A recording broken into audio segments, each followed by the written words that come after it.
Rosa Ellis was 84 years old. For most of her life, she had moved through the world with a quiet grace, always thoughtful, always composed. She had learned early on the importance of dignity, both for herself and for others. Despite her age, she still carried herself with the same elegance that had earned her respect in every room she entered. She had a smile that could light up even the darkest spaces and a presence that made everyone around her feel comfortable, seen, and heard. It wasn't something she had to try at, it was just who she was. That day, however, she felt a strange unease gnawing at her. She wasn't moving as quickly as she used to, her steps a little slower than they had been in her younger days. But Rosa had never let age define her, and she wasn't about to let it stop her from attending her grandson Michael's big moment. Michael, her pride and joy, was about to give the keynote speech at a major conference in New York City, a milestone in his career. She had been there for him from the beginning, waking up early every day to make sure he had everything he needed, just as she had done for all her children. She never missed an opportunity to support him. She had always told Michael, "You don't have to wear a suit to look good, son. Just wear your confidence." As Rosa carefully arranged her cardigan and adjusted the wide-brimmed hat she had chosen for the day, she felt a wave of satisfaction. She may not have been as spry as she once was, but she had earned the right to walk slowly, to enjoy the moment, to appreciate the fact that her hard work had led to this. Her son and his children had all grown into remarkable people. She was proud of them, especially Michael. She called a taxi using the app on her old reliable phone, the same one she had used for years, though it seemed to have trouble keeping up with the latest technology. She didn't mind. It worked, and that's all that mattered to her. The ride would be short, but it didn't matter. She was going to see Michael shine. When the taxi arrived, Rosa stood up from her porch, careful not to lose her balance, and made her way to the car.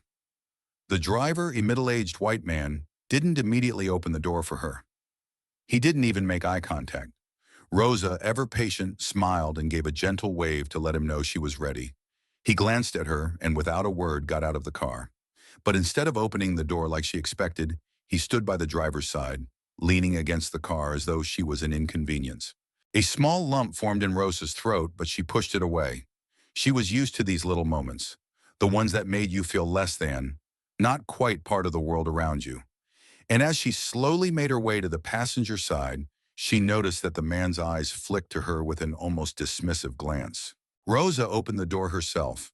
She was still strong, still independent, but there was something about the way he looked at her that made her feel small, like she didn't belong. She settled into the back seat, adjusting her purse on her lap, and stared out the window, trying to ignore the uncomfortable feeling that had settled in her chest. The ride to the venue should have been peaceful, but Rosa could feel the tension building in her. It wasn't about the inconvenience of not having the door open for her. It wasn't even about the brief, uncomfortable silence. No, what bothered her more was the feeling that she was invisible, that her age, her appearance, her very presence was somehow not worthy of respect. She had experienced this before, of course. People didn't always understand the value of someone who had lived a long life. But today, for some reason, it stung more than it ever had. As the car made its way through the bustling streets of New York, Rosa tried to steady her breath. She wouldn't let this little incident ruin her day, not when Michael was waiting for her. She had been with him every step of the way, supporting him through the tough times, celebrating the victories, big and small. Today was about him. She would focus on that. But when they arrived at the event venue, her nerves were still buzzing. The man didn't open the door for her again. He simply turned back to look at her with the same expression he'd worn when she first entered the car. Rosa took a deep breath, steadying herself. She didn't want to make a fuss. She was raised to handle things with grace, to move through the world with quiet dignity. But as she slowly climbed out of the car, the sting from earlier seemed to stay with her. Michael was about to make his debut in front of an audience that would shape the next chapter of his career. And here she was, feeling less than. It wasn't right. Rosa couldn't help but feel that she deserved better, not just as Michael's grandmother, but as a woman who had worked hard her entire life. A woman who had sacrificed for the people she loved. As she entered the venue, she was greeted by staff with smiles that seemed genuine but lacked warmth. She felt the eyes of the room on her, not in a welcoming way, but in a way that made her feel like she didn't belong. She walked toward the front of the room where Michael would be speaking and felt the sting again. The way people looked at her, as if she was invisible, like she wasn't worthy of the same treatment as others. It wasn't the first time she had felt this way. It had happened countless times in the past, but it didn't make it any easier to bear. The years of life experience, the wisdom she had gained from her hard-earned years, should have counted for something. But today in this room, she felt like nothing more than a forgotten piece of the puzzle. Finally, Rosa made her way to her seat in the front row, smiling as she looked at Michael's picture on the large display. Her heart swelled with pride as she thought about the man he had become. No matter what the world thought of her, Michael had never treated her as anything but a queen. She had raised him with love, and now he was standing on his own, about to speak to a room full of people who would listen to him with respect. The time for the keynote speech came, and Michael stepped onto the stage. His confidence was clear, and his presence commanded attention. The crowd hushed as he began to speak about his journey, his struggles, and his triumphs. But Rosa couldn't shake the feeling that the world wasn't always so kind to people like her. And what had happened in the taxi was just one small but significant reminder of that. But as the applause rang out after Michael's speech, Rosa smiled. She knew that despite everything, he had made it, and that was all that mattered. As she sat there watching her grandson speak, she realized that maybe it was time to stop letting the small things affect her. Today was about him, and he had made her proud. Rosa sat quietly in the front row of the conference hall, her heart swelling with pride as Michael spoke. The audience was captivated by his words, nodding in agreement and occasionally clapping in recognition of his achievements. Michael's voice carried with power and conviction, but as the applause rang out, Rosa felt the familiar weight of the world's gaze fall upon her, the kind that made her feel like she was being looked at, but not truly seen. She tried to push the feeling away. This day was about Michael, not about her. She had done her job, raising him, supporting him, and loving him unconditionally. Today was his time to shine, but the sting from earlier still lingered in her chest, despite her best efforts to hide it. Rosa glanced around the room, her gaze briefly falling on a group of younger professionals, dressed in sharp suits and expensive shoes. They were engaged in conversation, their voices rising above the hum of the crowd. Rosa couldn't help but notice how they looked at her, not in a way that made her feel included, but as though she didn't belong in their world. Their eyes passed over her with indifference, a flicker of judgment quickly hidden behind polite smiles. It was a look she knew all too well. The moment Michael's speech ended, the crowd erupted into applause once again. Michael stepped down from the stage, his confident stride carrying him toward his waiting colleagues. Rosa, still seated, clapped along with the rest of the audience. But her applause was for more than just his words. It was for everything he had overcome to get here.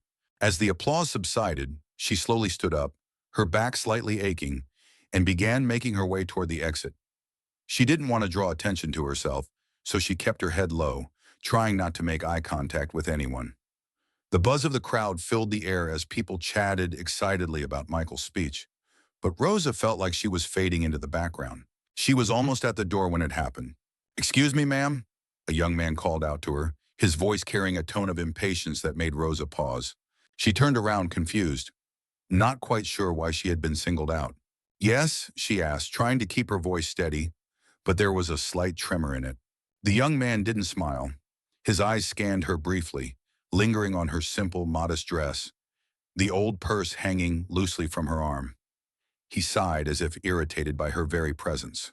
"You're going to need to move," he said flatly, waving toward the side of the entrance. Rosa's heart skipped a beat. She didn't understand what was happening. She had never been treated like this before. She had been to countless events, walked through busy halls, and attended more meetings than she could count. But she had never been told to move out of the way like this. "I'm just heading out," Rosa replied, her voice barely above a whisper. She stepped aside, trying to make herself as small as possible. The young man didn't respond. He simply turned away, his eyes already moving past her to the next person in line. It was a dismissal, plain and simple. He hadn't even bothered to acknowledge her, to ask if she was okay or if she needed help. It was as though she didn't matter. As she stepped out into the hallway, Rosa couldn't help but feel the weight of the world pressing on her. She had spent her life working hard, raising her family with love and care. Yet here she was, invisible to those around her. Her dignity, which had always been a point of pride, seemed to have been taken away in that moment. Rosa made her way to the elevator. She didn't feel the need to look around. She didn't want to see anyone's judgmental eyes or hear any more dismissive comments. She was done with it all for now. She just wanted to get back to her room, sit quietly and reflect. But before the doors could close, a familiar voice broke through the silence. "Granny!" Michael's voice echoed down the hallway as he approached, his face lighting up when he saw her. Rosa turned to greet him, her heart warming at the sight of her grandson. Despite everything that had happened, seeing Michael's face made her feel like she could breathe again. "There you are," Michael exclaimed, wrapping her in a warm embrace. He could sense something was off, but he didn't press her for an explanation just yet. Rosa smiled faintly, but her eyes betrayed her. She couldn't hide the sadness that had crept into her heart. "I'm so proud of you, Michael," she said, her voice thick with emotion. "I always knew you would make it big." "I couldn't have done it without you, Granny," Michael replied sincerely. "You've always been there for me, supporting me no matter what."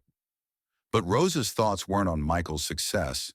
They were on what had just happened, the way she had been dismissed, the way the world had made her feel invisible. As they made their way out of the building together, Michael was oblivious to the emotional weight Rosa carried. She didn't want to burden him with her struggles. Not today. Today was about him. But deep inside, a part of her felt as though she had been erased, like her years of wisdom and hard work meant nothing to the world around her. As they stepped outside, Michael's assistant approached, eager to tell him about the next event. But Michael stopped, sensing his grandmother's quiet distress. "Granny, what's wrong?" he asked, concern flooding his voice. Rosa shook her head, swallowing the lump in her throat. "It's nothing, Michael. I'm just tired. Let's go home." But Michael knew better. He saw the hurt in her eyes, the frustration she couldn't hide. He could tell something had happened, something that had shaken his grandmother to her core. "I'm not leaving until I know what's going on," he said firmly. Rosa sighed, knowing there was no use in hiding it anymore. She wasn't just his grandmother, she was a woman who had lived through countless challenges, and she knew when it was time to speak up. "Someone treated me like I didn't matter," she said quietly, "like I was invisible, and I don't know why, Michael. I don't know why." Michael's anger flared, but he held it in check. He knew what he had to do now. No one would disrespect his grandmother, not in his presence, and not ever again. "Who did this, Granny?" he asked, his voice steady. Rosa turned her gaze to the building behind them. "A young man at the door. He wouldn't even look me in the eye. He made me feel like I wasn't even worth acknowledging." Michael's jaw clenched. He was done letting this go. "Don't worry, Granny. I'm going to take care of this. No one disrespects you and gets away with it." And with that, Michael knew what needed to be done. Not just for his grandmother, but for everyone who had ever been treated the same way. Michael didn't need any more time to process. He could feel the fury burning in his chest, the deep injustice that had been done to his grandmother, and he wasn't about to let it slide. His heart pounded with the urgency of the moment, and as he watched Rosa, her face lined with frustration and sadness, he realized this was more than just a personal affront. This was a problem that needed to be fixed, not just for Rosa, but for everyone who had ever felt unseen, dismissed, or disrespected. The next morning, Michael wasted no time. He called a meeting with the senior leadership team at his company, ready to address the issue head-on. As the CEO of a global fashion empire, he had the influence and the resources to make a real difference. And that's exactly what he intended to do. The incident with his grandmother was a stark reminder that no matter how far he had come, the world still needed to change. It wasn't just about business. It was about humanity. "Thank you for meeting on such short notice," Michael began, his voice calm but firm as he stood at the head of the table. The room of executives turned their attention to him, sensing the gravity of the moment. "We need to have a conversation about something that happened yesterday. Something that goes beyond what we do in this room, beyond profits and growth. It's about respect, dignity, the way people, especially those from older generations, are treated in our world today." Michael paused for a moment, allowing the words to sink in. He could see the slight unease on some of their faces, but he pressed forward. This wasn't about making them comfortable. It was about holding them accountable. My grandmother was treated with utter disrespect at the airport. She's 84 years old and someone, a young man, made her feel invisible. He wouldn't even open the door for her. He didn't acknowledge her presence. That's not just bad service. It's a reflection of a deeper problem. The room was silent as Michael's words hung in the air. He could feel the weight of their attention. But he wasn't looking for sympathy. He wasn't looking for apologies. What he wanted was action. I'm here to make sure something like this never happens again. Not just for my grandmother, but for every person out there who has been treated the same way. We are going to implement a company-wide program to ensure this kind of behavior is never tolerated in any of our stores, at any of our events, or in any of our interactions with customers. Michael paused again, looking each person in the eye, making sure they understood the seriousness of what he was proposing. I want to start with empathy training. Everyone from security to customer service needs to learn how to engage with people, especially the elderly, with dignity and respect. We will also install feedback cameras at every entry point to allow customers to report their experiences in real time. The room was still quiet, but Michael could tell that his message was resonating. The executives were nodding along, some of them already writing down notes. I also want new signage at all our stores, at every airport terminal where we have a presence, reminding people that every traveler is someone's family. We need to remind ourselves and our staff that we are in the business of people, not just transactions. And I want this in place immediately. He could see the wheels turning in their heads. He wasn't giving them an option. This was happening. Today. Finally, Michael continued, I'm launching a program called Respect First. It's going to be a nationwide initiative that works across industries. We'll be partnering with other organizations to ensure we set a new standard for how we treat everyone, regardless of age, appearance, or status. As he finished speaking, Michael's mind was already working on the next steps. This was just the beginning. He wasn't going to let this be a one-off solution. He would make sure that every company and every individual in his sphere of influence would be held to these new standards. Before anyone could speak, Michael looked directly at one of the senior directors, Samantha, and said, I need your team to start working on the first round of training materials. I want the framework ready by the end of the week. We'll roll this out immediately, not just in New York, but in every major city we operate in. Samantha nodded. Understood, Michael. We'll get started right away. Michael then turned to his communications head, David. David, I want a statement issued today. We'll make it clear that we stand for dignity, respect, and humanity. The world needs to know that we don't tolerate this kind of behavior and that we're setting a new example. David immediately pulled out his phone and started typing notes. I'll have something for you by this afternoon. Michael glanced around the room one more time. This isn't about making a statement to look good. This is about making a real change. We can't keep ignoring these issues. If we don't lead by example, who will? The room was filled with a mix of nervousness and anticipation, but Michael didn't care about the discomfort. He cared about the results. Let's make it happen, he said firmly. As Michael left the meeting, he felt a sense of purpose settle over him. He had a vision for how things should be, how they could be. But this wouldn't be easy. Change never is. He knew it would take time, effort, and collaboration, but he was ready for the challenge. He texted Rosa immediately. I'm taking care of it, Grandma. No one will treat you like that again. We're going to fix this. Rosa's reply was simple, but it meant everything to him. I'm proud of you, Michael. Keep going. Michael smiled as he read her message. He was determined to see this through, not just for his grandmother, but for every person who had ever been treated less than they deserved. This was only the beginning. 1 month later, the transformation was palpable. The airport was bustling as usual.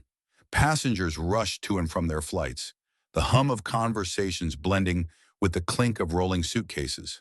But there was a noticeable shift in the atmosphere, an air of warmth and respect that hadn't been there before.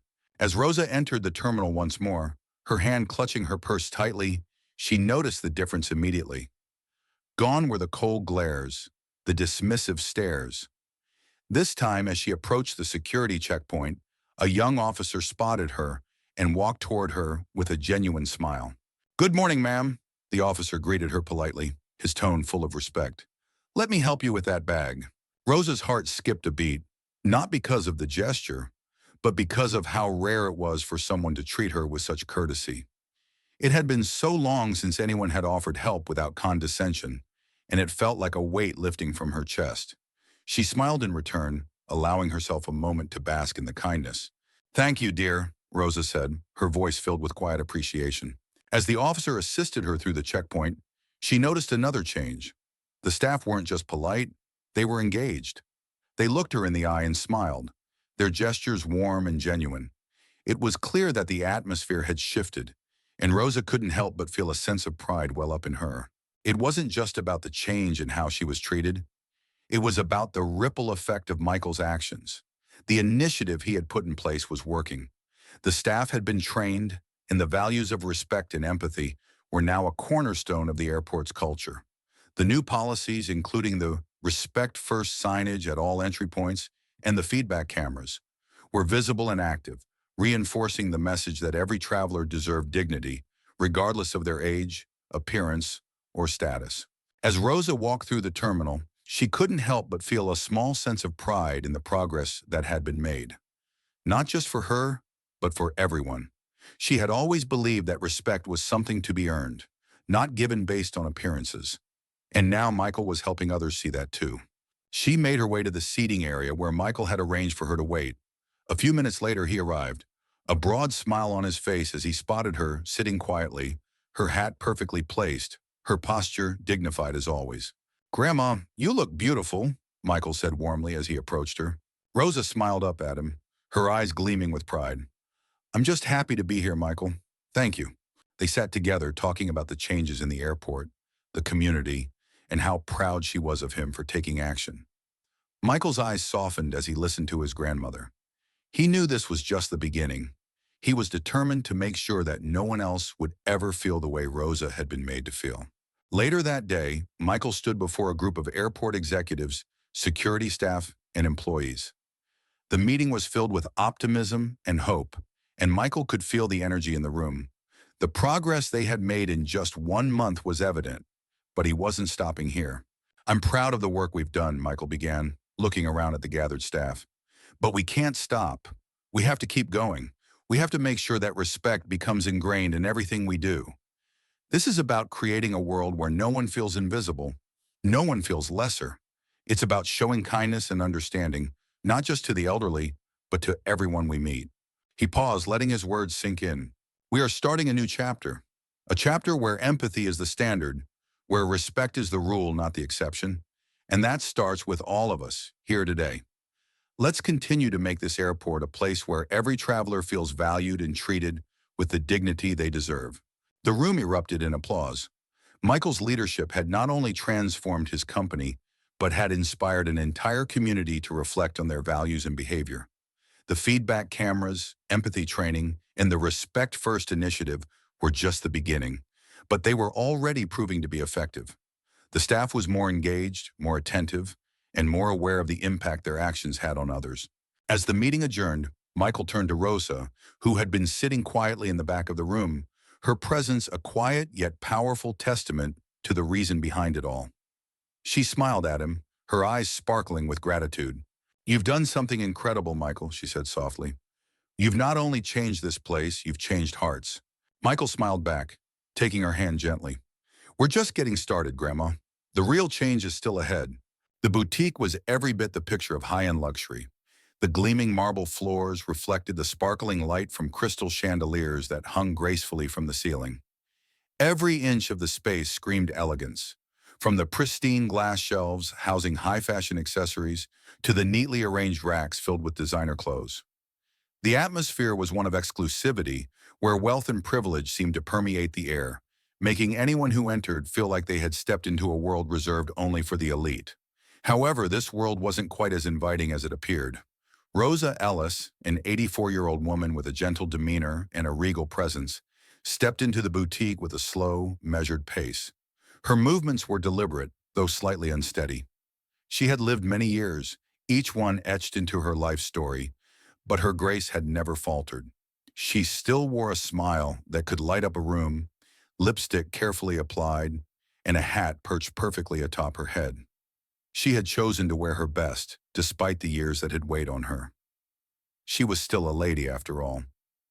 Rosa had come to the boutique for a simple reason. Her grandson, Michael, was the CEO of a prominent fashion brand, and today was a special day. She was attending an event where he would be making a major announcement, a proud moment in his career, one that Rosa couldn't wait to support.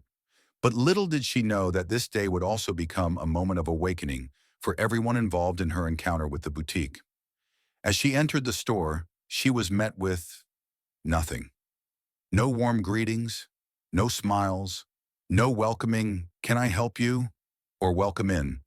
Just silence, followed by a few dismissive glances.